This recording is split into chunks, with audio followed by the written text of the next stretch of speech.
Assalamualaikum warahmatullahi wabarakatuh. Perkenalkan kami dari kelompok 7 akan mempresentasikan materi mengenai menyelesaikan pengujian dalam siklus akuisisi dan pembayaran, yaitu verifikasi akun terpilih. Kami dari kelompok 7 yang beranggotakan yang pertama Birde Zainul Zidan dengan NIM 721141973. Lalu yang kedua Siti Mariam Juwardani dengan NIM 72114200004. Ketiga ada Nuril Mustafa dengan NIM 72114200006. Keempat ada saya Aziza Alia Majid dengan NIM 72114200092. Dan yang terakhir Dimas Bagus Kurniawan dengan NIM 72114200230. Untuk pembahasan yang pertama mengenai jenis akun lain dalam siklus akuisisi dan pembayaran. Jenis aktiva, beban, dan kewajiban bagi banyak perusahaan akan berbeda, terutama yang berkecimpung dalam industri selain retail, grosir, dan manufaktur. Dalam pembahasan kali ini, masalah utama yang akan dibahas berkaitan dengan beberapa akun kunci dalam siklus akuisisi dan pembayaran, yaitu yang pertama ada properti, pabrik, dan peralatan, yang kedua ada beban dibayar di muka, yang ketiga kewajiban lainnya, lalu laba dan akun beban. Untuk pembahasan yang pertama yaitu audit atas properti, pabrik, dan peralatan. Properti pabrik dan peralatan adalah aset yang memiliki umur yang diharapkan lebih dari 1 tahun, digunakan dalam bisnis, dan tidak diperoleh untuk dijual kembali. Tujuan penggunaan aset itu sebagai bagian dari operasi bisnis klien dan umur diharapkannya yang lebih dari 1 tahun merupakan karakteristik yang signifikan yang membedakan aset tersebut dengan persediaan, beban dibayar di muka, dan investasi. Lalu, untuk contoh beberapa klasifikasi akun properti, pabrik, dan peralatan, yang pertama ada tanah dan pengembangan tanah, yang kedua bangunan dan perbaikan bangunan, ketiga peralatan, 4 perabotan dan perkakas, 5 mobil dan truk, keenam pengembangan leasehold, dan yang terakhir konstruksi dalam proses untuk properti, pabrik, dan peralatan. Lalu tinjauan atas akun yang berkaitan dengan peralatan. Di sini auditor membedakan cara memverifikasi peralatan dengan akun aset lancar karena 3 alasan. Yang pertama, biasanya akuisisi peralatan jarang dilakukan pada periode berjalan, terutama peralatan berat yang digunakan dalam proses manufaktur. Lalu kedua, yaitu jumlah setiap akuisisi seringkali material. Dan alasan yang ketiga adalah peralatan mungkin tetap disimpan dan dicatat dalam catatan akuntansi selama beberapa tahun. Karena perbedaan tersebut, audit atas peralatan lebih menekankan pada verifikasi akuisisi yang dilakukan pada periode berjalan dan bukan saldo akun yang dibawa dari tahun sebelumnya. Walaupun pendekatan untuk memverifikasi peralatan berbeda dengan yang digunakan untuk aset lancar, beberapa akun aset lainnya diverifikasi dengan cara yang sama. Lalu, dalam audit atas peralatan dan akun-akun terkait, auditor harus memisahkan pengujian dalam kategori berikut. Kategori yang pertama, melaksanakan prosedur analitis, lalu memverifikasi akuisisi tahun berjalan, memverifikasi pelepasan atau pembuangan tahun berjalan, memverifikasi saldo akhir akun aset, memverifikasi akun beban penyusutan, dan memverifikasi saldo akhir akumulasi. Untuk kategori yang pertama yaitu melakukan prosedur analitis. Seperti yang terjadi dalam seluruh area audit, jenis prosedur analitis bergantung pada sifat pelaksanaan bisnis klien. Sebagian besar prosedur analitis yang tipikal menilai kemungkinan salah saji yang material dalam beban penyusutan dan akumulasi penyusutan. Hal ini mengacu pada standar auditing 520, yaitu auditor harus merancang dan melaksanakan prosedur analitis mendekati akhir audit yang membantu auditor ketika membentuk kesimpulan keseluruhan tentang apakah laporan keuangan telah disajikan konsisten dengan pemahaman auditor atas entitas. Sekian pemaparan dari saya, dilanjutkan oleh teman saya. Terima kasih. Nah, yang selanjutnya itu adalah melakukan verifikasi akuisisi pada tahun berjalan. Di sini, suatu perusahaan itu diwajibkan untuk mencatat penambahan selama tahun berjalan dengan benar, karena aset itu memiliki pengaruh jangka panjang terhadap sebuah laporan keuangan. Nah, kegagalan dalam pencatatan akuisisi pada jumlah yang salah itu nantinya akan mempengaruhi neraca hingga perusahaan akan membuang aset tersebut. Akibatnya, laporan laba rugi itu akan terpengaruh hingga aset itu telah sepenuhnya disusutkan. Di sini tuh jadi ada pentingnya akuisisi aset periode tahun berjalan dalam sebuah audit peralatan manufaktur, menjadikan seorang auditor menggunakan 7 dari 8 tujuan audit terkait dengan saldo sebagai sebuah referensi bagi pengujian atas rincian saldo. Nah, 7 dari 8 tujuan audit tersebut yaitu yang pertama, keberadaan atau eksistensi. Di sini itu adanya akuisisi pada tahun berjalan itu sama seperti yang tercantum dalam daftar. Yang kedua adalah kelengkapan. Nah, di sini menunjukkan bahwa akuisisi yang ada itu telah dicatat semuanya. Yang ketiga adalah akurasi atau keakuratan. Berarti bahwa akuisisi pada tahun berjalan yang ada dalam daftar itu sudah sepenuhnya akurat. Selanjutnya adalah klasifikasi, di mana akuisisi pada tahun berjalan ini yang ada dalam sebuah daftar tersebut telah diklasifikasikan dengan benar. Yang kelima ada pisah batas. Pisah batas ini menunjukkan bahwa akuisisi pada tahun berjalan telah dicatat pada periode yang benar. Nah, yang keenam itu ada kecocokan perincian atau detail tie-in. Dalam hal ini, akuisisi tahun berjalan pada schedule akuisisi itu sama dengan jumlah file induk yang terkait dan totalnya juga sama dengan buku besar umum. Dan yang terakhir adalah hak. Hak ini berarti bahwa klien memiliki hak atas akuisisi tahun berjalan tersebut. Selanjutnya yaitu memverifikasi pelepasan tahun berjalan.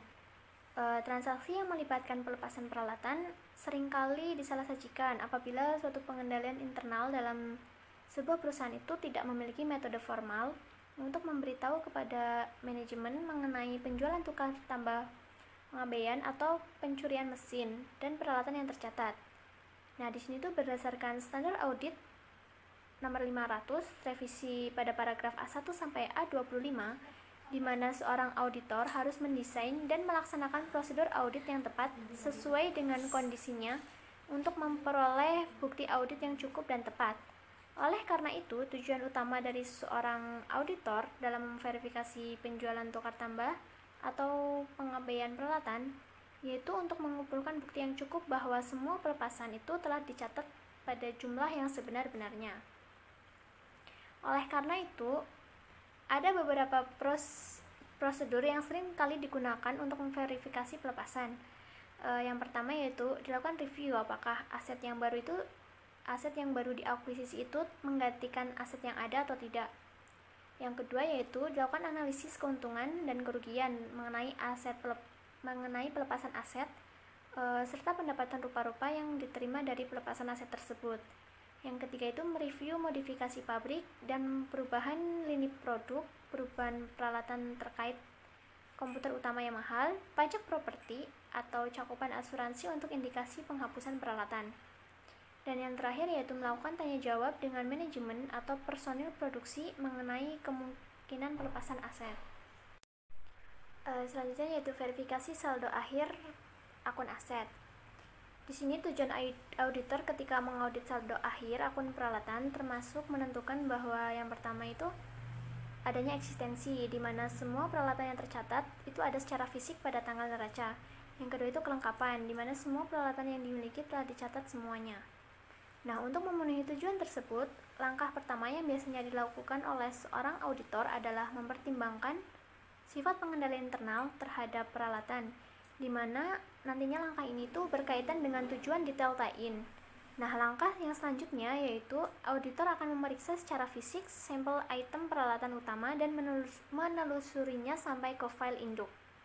Selain melakukan prosedur untuk memperoleh bukti yang terkait dengan tujuan audit yang berkaitan dengan saldo aset tetap, biasanya seorang auditor itu juga melaksanakan prosedur audit yang terkait dengan 4 tujuan penyajian dan pengungkapan aset tetap. Nah, dalam hal ini, pertimbangan utamanya yaitu kemungkinan adanya rintangan hukum. Oleh karena itu, auditor dapat menggunakan beberapa metode untuk menentukan apakah peralatan tersebut terbebani, termasuk yang pertama, membaca syarat-syarat dalam perjanjian pinjaman atau kredit. Yang kedua itu mengirimkan permintaan konfirmasi pinjaman kepada bank dan institusi pemberi pinjaman lainnya.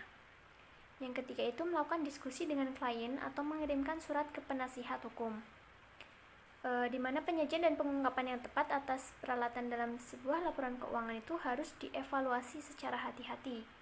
Hal ini itu untuk memastikan bahwa standar akuntansi telah diterapkan dan diikuti dengan benar. Memverifikasi beban penyusutan. Beban penyusutan adalah salah satu dari beberapa akun beban yang tidak diverifikasi sebagai bagian dari pengujian pengendalian dan pengujian substantif atas transaksi. Nah, tujuan audit yang berkaitan dengan saldo yang paling penting ini adalah keakuratan, di mana auditor nantinya itu akan berfokus pada penentuan apakah klien itu akan mengikuti kebijakan penyusutan yang konsisten di setiap periodenya, atau apakah perhitungan klien itu sudah benar. Oleh karena itu, sangat diperlukan pertimbangan dari beberapa aspek berikut ini.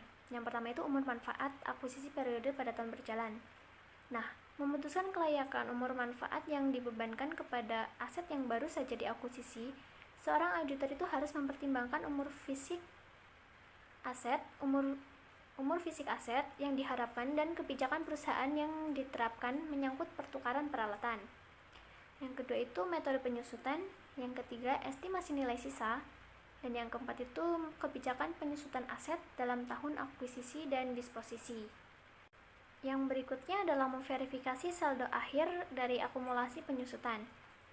Jika seorang auditor itu telah menelusuri transaksi tertentu ke catatan akumulasi penyusutan dalam suatu file induk properti sebagai suatu bagian dari pengujian, maka yang diperlukan itu sedikit pengujian tambahan atas saldo akhir akumulasi penyusutan. Nah, tujuan yang biasanya ditekankan dalam audit atas saldo akhir akumulasi penyusutan itu, yang pertama, penyusutannya dinyatakan pada file induk properti sama dengan buku besar umum. Nah, pemenuhan tujuan ini itu dilakukan dengan menguji voting akumulasi penyusutan dalam file induk properti dan menelusurinya total dari hal tersebut ke buku besar umum. Yang kedua itu akumulasi penyusutan dalam file induk itu sudah akurat. Dalam beberapa kasus, umur peralatan itu bisa saja berkurang secara signifikan. Hal ini tuh bisa dikarenakan karena adanya penurunan permintaan pelanggan atas suatu produk, kerusakan fisik yang tidak diduga, modifikasi peralatan, atau perubahan lainnya. Dari kemungkinan tersebut, seorang auditor itu harus mengevaluasi kememadaian penyisihan untuk akumulasi penyusutan pada setiap tahunnya untuk memastikan bahwa nilai buku bersih itu tidak melampaui nilai realisasi aset. Nah, untuk subbab materi yang berikutnya adalah audit beban dibayar di muka. Materi selanjutnya akan dibacakan oleh Dimas Bagus Kurniawan. Audit beban dibayar di muka.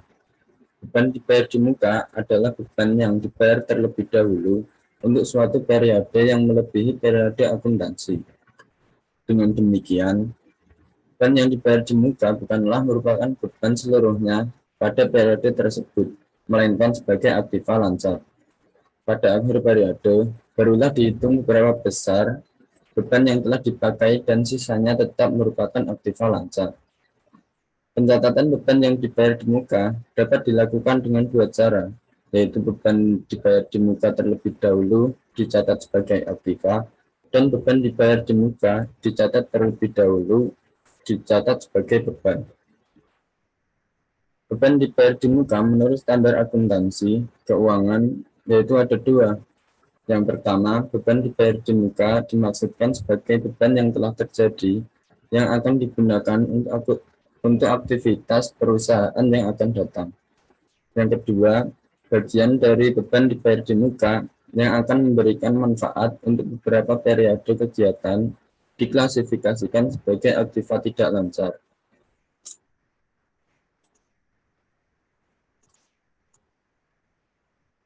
Contoh perkiraan yang digolongkan beban dibayar di muka, yaitu ada 3.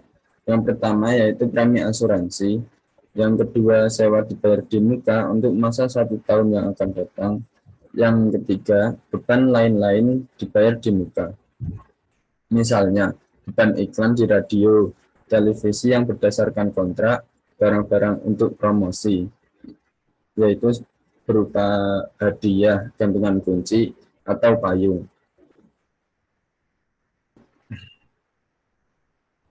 Pengendalian internal. Pengendalian internal, khususnya untuk asuransi dibayar di muka, dilakukan dengan mengidentifikasi polis yang berlaku terkait dengan asuransi dibayar di muka tersebut. Dalam melakukan hal tersebut dengan menggunakan register asuransi. Selain itu, auditor juga melakukan pengecekan terhadap ayat jurnal yang berkaitan dengan pencatatan asuransi tersebut.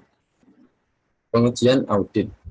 Pengujian terperinci atas saldo asuransi dibayar di muka diperlukan ketika salah saji diperkirakan.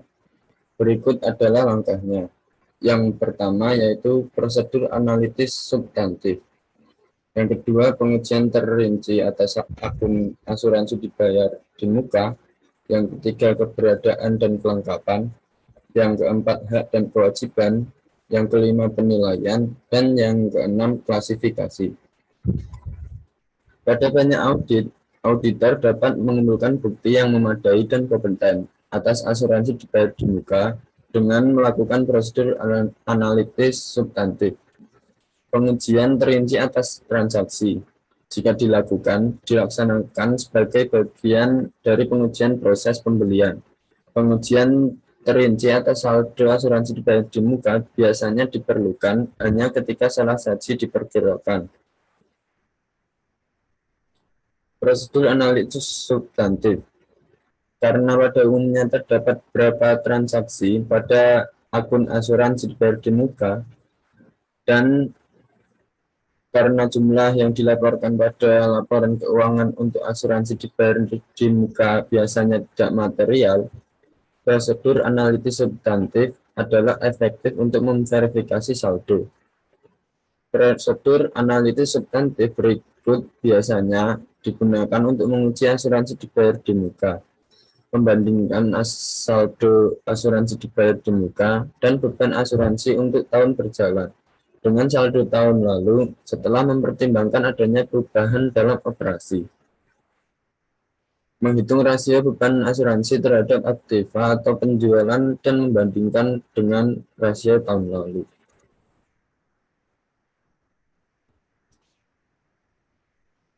Pengujian terinci atas akun asuransi dibayar di muka. Pengujian terinci atas saldo asuransi dibayar di muka dan beban asuransi mungkin perlu ketika auditor mencurigai salah saji berdasar audit tahun lalu, atau ketika prosedur analitis substantif menunjukkan bahwa saldo akun mungkin mengandung salah saji. Auditor mulai menguji saldo akun asuransi dibayar di muka dengan memperoleh schedule dari klien yang berinisialis terinci mengenai polis yang termasuk dalam akun asuransi dibayar di muka. Keberadaan dan kelengkapan. Auditor dapat menguji keberadaan dan kelengkapan dari polis asuransi yang tercakup dalam analisis akun dengan mengirimkan konfirmasi ke agen asuransi entitas, meminta informasi dari tiap nomor polis, cakupan, tanggal akhir masa berlaku, dan premi. Hal ini merupakan cara yang efektif dan efisien dalam mendapatkan bukti mengenai 2 SRC. Pendekatan alternatif adalah pemeriksaan dokumen pendukung yang mendasari seperti tagihan dan polis asuransi. Auditor dapat juga menguji kelengkapan dengan membandingkan polis terinci di daftar asuransi tahun berjalan dengan polis yang ada di daftar asuransi tahun lalu. Hak dan kewajiban. Pemegang polis dapat diuji dengan meminta informasi yang dikirimkan ke agen asuransi atau dengan memeriksa polis asuransi. Jika pemegang polis adalah orang lain di luar klien, auditor dapat memiliki bukti atas kewajiban yang tidak tercatat atau bukti bahwa pihak lain memiliki klaim atas aktiva yang diasuransikan.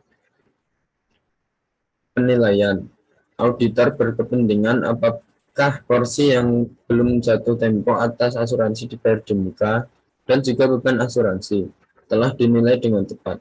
Hal ini dapat dengan mudah diuji dengan menghitung kembali porsi asuransi yang belum jatuh tempo setelah mempertimbangkan premi yang dibayar dan termin polis. Sekian dari saya, terima kasih. Slide selanjutnya akan dilanjutkan oleh Nuril. Untuk selanjutnya itu terkait dengan sebuah klasifikasi. Di sini, pertimbangan auditor mengenai klasifikasi adalah bahwa berbagai jenis asuransi itu dialokasikan secara tepat ke berbagai akun beban asuransi. Biasanya itu pemeriksaan mengenai cakupan polis asuransi menunjukkan jenis asuransi. Kita contohkan itu polis asuransi kebakaran pada fasilitas pabrik dan administrasi utama. Itu harus dibebankan baik ke akun beban asuransi overhead pabrik, manufaktur maupun ke akun beban asuransi umum dan administrasi. Itu selanjutnya terkait bagian 3 itu terkait dengan audit kewajiban akrual. Kewajiban akrual itu merupakan estimasi kewajiban yang belum dibayar atas jasa dan manfaat yang telah diterima sebelum tanggal neraca. Bagi contohnya itu manfaat sewa properti yang diakrualkan selama tahun bersangkutan, sehingga pada tanggal neraca berbagian tertentu dari total biaya sewa yang telah dibayarkan harus diakrualkan. Di mana kebanyakan kewajiban akrual itu kewajiban masa depan yang belum dibayar akibat berlalunya waktu tetapi belum dibayar pada tanggal neraca. Di sini, tugas auditor lah yang harus memastikan tidak adanya sebuah salah saji ataupun fraud terhadap kewajiban akrual, sehingga perlu dipastikan apakah sebuah laporan keuangan itu tidak ada unsur salah saji yang bersifat material dan telah sesuai dengan keadaan yang seharusnya. Baik, selanjutnya itu tentang kewajiban akrual yang serupa. Itu meliputi yang pertama gaji akrual, pajak gaji akrual, bonus pejabat akrual, komisi akrual, fee profesional akrual, sewa akrual, dan bunga akrual. Di sini, verifikasi beban akrual itu sangat bervariasi, tergantung pada sifat akrual dan situasi yang dihadapi klien. Nah, bagi sebagian besar audit itu, akrual membutuhkan waktu yang sedikit. Namun, bagi sebagian yang lainnya itu, seperti biaya garansi dan biaya pensiun itu seringkali bersifat material dan memerlukan upaya audit yang cukup banyak. Sehingga auditor itu menggunakan dua pengujian utama untuk mencantumkan semua akrual. Auditor itu harus memverifikasi akrual pada saat yang bersamaan dengan audit pembayaran pajak properti tahun berjalan. Baik, selanjutnya ini terkait dengan standar audit, di mana yang pertama itu SA nomor 200 alinea 17 bahwa auditor harus memperoleh keyakinan yang memadai, di mana auditor harus memperoleh bukti audit yang cukup dan tepat, di mana ini digunakan untuk menurunkan sebuah risiko audit ke tingkat yang rendah dan dapat diterima, sehingga akan memudahkan seorang auditor untuk menarik kesimpulan untuk yang wajar yang mendasari sebuah opini audit. Yang kedua itu berdasarkan SA nomor 200 alinea 15 itu tentang skeptisisme profesional, di mana auditor itu harus merencanakan dan melaksanakan audit dengan skeptisisme profesional, mengingat kondisi tertentu dapat saja terjadi yang menyebabkan laporan keuangan mengandung kesalahan penyajian material. Jadi dalam hal ini auditor harus bersikap skeptif profesional, di mana harus mempertanyakan dan mencurigai apakah segala sesuatu yang bersifat tidak pasti, sehingga auditor itu mempunyai sebuah kinerja yang sangat profesional. Baik, selanjutnya itu terkait dengan audit akun laba dan beban, di mana auditor harus menyadari bahwa sebagian besar penggunaan laporan keuangan itu semakin bergantung pada laporan laba rugi ketimbang neraca untuk pembuatan keputusan oleh stakeholder, di mana salah saji yang terjadi pada akun yang ada pada laporan laba rugi itu selalu mempengaruhi akun neraca. Dan sebaliknya, itu terdapat dua konsep audit akun laba dan beban yang harus diperlukan ketika mempertimbangkan tujuan laporan laba rugi. Di mana yang pertama itu penandingan laba dan beban periodik. Ini diperlukan untuk menentukan hasil operasi yang tepat. Yang kedua itu tentang aplikasi prinsip-prinsip akuntansi yang konsisten selama periode yang berbeda, di mana diperlukan untuk komparabilitas. Baik, selanjutnya akan dilanjutkan oleh teman saya, Mas Firda. Kepadanya saya persilahkan. Baik, saya Berda Zainul Zidan di belakang 073 akan melanjutkan presentasi dari teman saya. Pada audit akun laba dan beban, terdapat bagian audit yang secara langsung berpengaruh pada akun-akun tersebut. Yang pertama ada prosedur analitis, yang kedua ada pengendalian dan pengujian substantif atas transaksi, dan yang ketiga ada pengujian atas rincian saldo. Selanjutnya ada tabel prosedur analisis dan salah saji yang mungkin terjadi pada audit akun laba dan beban. Yang pertama ada membandingkan setiap beban dengan tahun sebelumnya. Untuk salah saji yang mungkin terjadi yaitu lebih saji atau kurang saji saldo akun beban. Yang kedua, membandingkan setiap saldo akun aset dan kewajiban dengan tahun sebelumnya. Untuk salah saji yang mungkin terjadi sendiri yaitu lebih saji atau kurang saji laporan posisi keuangan yang juga akan mempengaruhi laporan laba rugi. Dan yang ketiga, membandingkan setiap beban yang dianggarkan.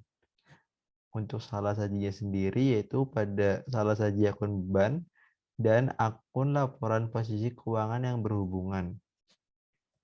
Untuk yang keempat dan yang kelima, membandingkan presentasi kotor serta perputaran persediaan dengan tahun sebelumnya. Untuk salah sajinya sendiri yaitu salah saji harga pokok penjualan dan persediaan. Dan untuk keenam, membandingkan beban komisi yang dibagi dengan penjualan tahun sebelumnya. Untuk salah saji yang mungkin terjadi yaitu salah saji beban komisi dan komisi akrual. Dan yang ketujuh yaitu membandingkan setiap beban manufaktur yang dibagi dengan penjualan pada tahun sebelumnya.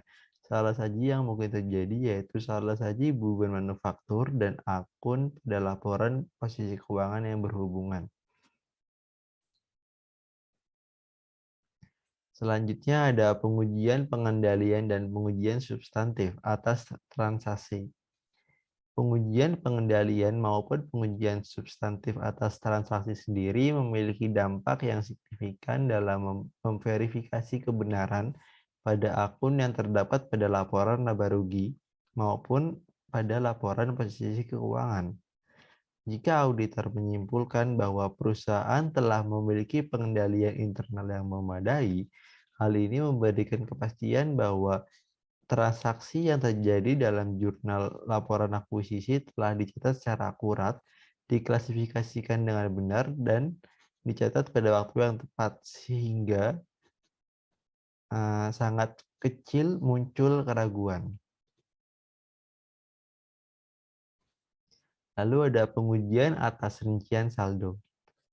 Analisis akun beban melibatkan pemeriksaan auditor terhadap pendokumentasian yang mendasari setiap transaksi dari jumlah yang terdiri dari rincian total akun beban. Akun-akun yang sering dianalisis auditor sendiri yang pertama ada akun beban reparasi dan pemeliharaan, yaitu untuk menentukan apakah mereka telah salah menyantumkan transaksi properti, pabrik, dan peralatan. Lalu yang kedua ada beban sewa dan lease, digunakan untuk menentukan kapitalisasi lease. Lalu yang ketiga yaitu beban hukum, digunakan untuk menentukan apakah ada kewajiban kontingen yang potensial, perselisihan, tindakan ilegal, atau masalah hukum lainnya yang mempengaruhi laporan keuangan. Selanjutnya ada contoh kasus. Inti dari contoh kasus ini adalah CEO dan controller Comtronics Corporation telah melakukan kolusi melaporkan lebih saji aktiva dan laba menggunakan pembukuan penjualan, piutang usaha, dan pembelian kredit atas peralatan secara fiktif. Oke, kita langsung aja ke analisis kasusnya. Comtronics Corporation mengumumkan bahwa anggota tim manajemen seniornya melaporkan lebih saji atas laba. Yang kedua yaitu SEC sendiri selaku auditor menetapkan bahwa CEO, COO, dan controller Comtronics telah melakukan kolusi melaporkan lebih saji aktiva dan laba dengan membukukan penjualan, piutang usaha, dan pembelian kredit atas peralatan secara fiktif. Lalu eksekutif senior mengakali pengendali internal Comtronics yang ada dengan melewati departemen pembelian dan penerimaan. Selanjutnya pengendali internal terhadap transaksi akuisisi dan pengeluaran kas umumnya memerlukan pesanan pembelian.